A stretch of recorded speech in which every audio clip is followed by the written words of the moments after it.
Hey everyone, it's September 1st, and that means that if today is your birthday, you share it with multiple murderer Samuel Christopher Hawkins, known as the Traveling Rapist, who luckily was caught before he could become a full-fledged serial killer, and that is him right up there.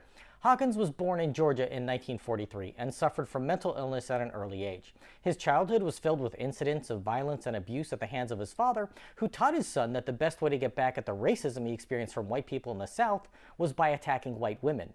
Unfortunately, he seemed to take that advice to heart, and in the 1970s, Hawkins traveled throughout the Texas Panhandle, Oklahoma, and Colorado, attacking women wherever he went.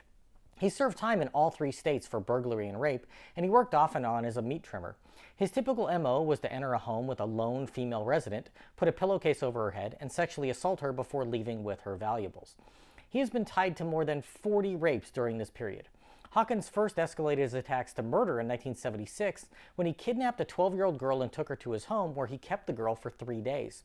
His wife was there and saw what he was doing, but didn't get in the way while he sexually assaulted and beat the girl to death, leaving her body beneath a nearby bridge.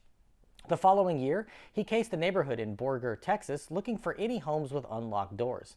He found a 19-year-old 6-month pregnant woman home alone, and when she fought back when he put a pillowcase over her head, he stabbed her over 20 times with his hunting knife, nearly decapitating his victim. A composite sketch was put together from eyewitnesses who saw him casing the neighborhood, and about 2 months after the attack, a boy in Amarillo saw and recognized him from the sketch he had seen on TV that morning. He went back inside and grabbed a weapon because it was Texas, and why would someone just call the police? When he returned, Hawkins ran to his car and drove off, but the boy was able to get his license plate number. That information was provided to the authorities, and Hawkins was quickly captured, giving a recorded confession to the Amarillo Police Department.